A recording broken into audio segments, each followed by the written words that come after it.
The first rule of success is to have a vision. You see, if you don't have a vision of where you go, and if you don't have a goal where you go, you drift around and you never end up anywhere. It's like you can have the best ship in the world, you can have the best airplane in the world. If the pilot or the captain doesn't know where to go, it would just drift around. It would not end up anywhere, or most likely in the wrong place.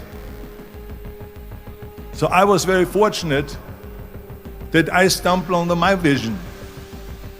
I mean, as you know, I was born in 1947 in Austria after the Second World War. And I didn't really like Austria when I grew up. I couldn't wait to get out of there. I couldn't see myself becoming a farmer or a worker in a factory or anything like that. Even though my parents wanted me to stay there and have a normal life. My father wanted me to become a police officer like he was. My mother wanted me just to stay there and marry a girl with the name of Heidi, hopefully,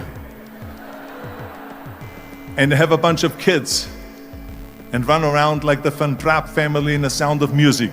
Arnold makes it clear, without a vision, you don't move forward, you just drift.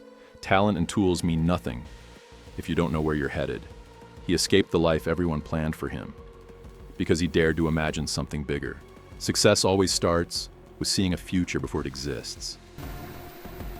But that was their vision, not mine. My vision was totally different. I felt that I was born for something special, for something unique, for something big. So I was searching. Then one day I went to school. I remember I was 11 years old, and they showed a documentary about America. And there they showed in this documentary the huge skyscrapers, the high-rises, the huge bridges, the 6-lane freeways, the huge cars with the wings sticking out, and all of this stuff. And I said to myself, that's where I want to be. I don't want to be around here with these little farmhouses and these little buildings, and everything is old. I want to be in America.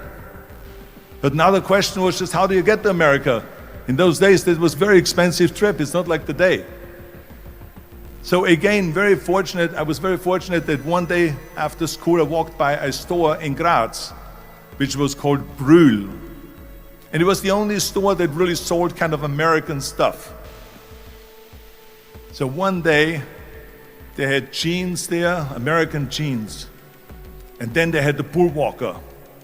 And then they had an expander and some barbells and some dumbbells and an exercise bench in the window. So I went inside and I looked around and I looked at this stuff, and then I saw a magazine. I saw a bodybuilding magazine that had Reg Park on the cover. Reg Park was then a 3-time Mr. Universe. And I saw him on the big screen as Hercules. And on the cover it said, how Reg Park, Mr. Universe, became the Hercules star. Here you see how a vision is born. At just 11, Arnold didn't just dream. He saw a different world and decided he belonged in it. Everyone around him had small plans for his life, but he chose something bigger. That's the moment success begins, when you stop living someone else's vision and create your own. That's what the cover story was all about. So I looked at the cover and I said to myself, I got to get this magazine. So I bought the magazine, I took it home and I read it over and over from the front page to the back. It had everything in there, how he trained, how he was working out in Leeds, England, in a factory town, how he worked out every day for 3-4 hours and became the strongest man of Europe, and how he won Mr. Europe and Mr. Great Britain, and then eventually Mr. Universe. And how he won the second Mr. Universe and the third Mr. Universe. And how he was discovered to play the starring role in Hercules. I read that and I said to myself, wow, this is the blueprint for my life. This is exactly what I want to do. I want to become a bodybuilding champion just like Reg Park. I want to get into movies just like Reg Park. And I want to make millions of dollars and be rich and famous just like Reg Park.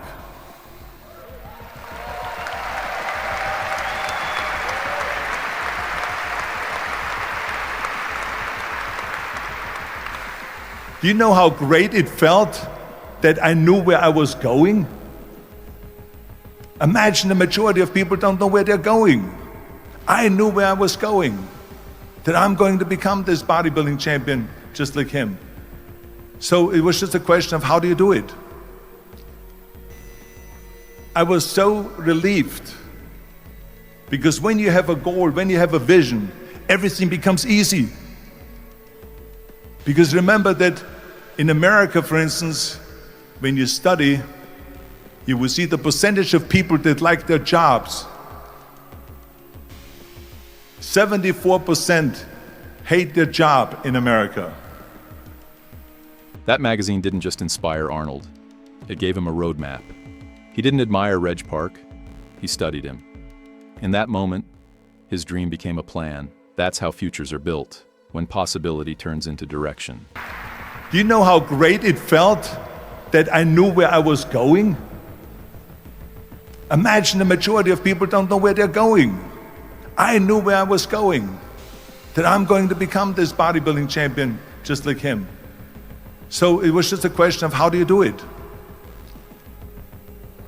I was so relieved because when you have a goal, when you have a vision, everything becomes easy.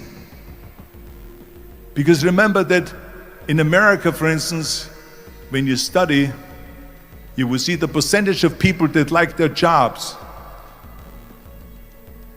74% hate their job in America. Now, there is not much different when you come to Europe.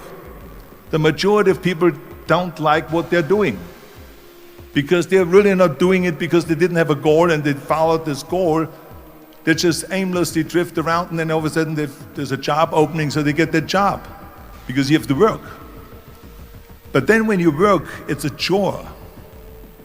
It's work. It's not fun. So if you think about only a quarter of the people really enjoy what they're doing in life, that is unbelievable if you think about it. So I felt so blessed that I knew what I was doing. It's like a medical student that studies and knows he wants to become a doctor. You know where to go. So I knew where to go. So people always ask me, when they saw me in the gym in the pumping iron days, they say, why is it that you're working out so hard? 5 hours a day, 6 hours a day, and you have always a smile on your face. The others are working out just as hard as you do, and they look sour in the face. Why is that? Arnold explains something most people never experience: the relief of knowing exactly where you're headed. While others drift into jobs they hate, he moved with purpose. That clarity turned effort into excitement, not burden. When you have a vision, work stops feeling like punishment. It becomes a path, and that's why direction is more powerful than motivation. What do you think? Let me know in the comments section.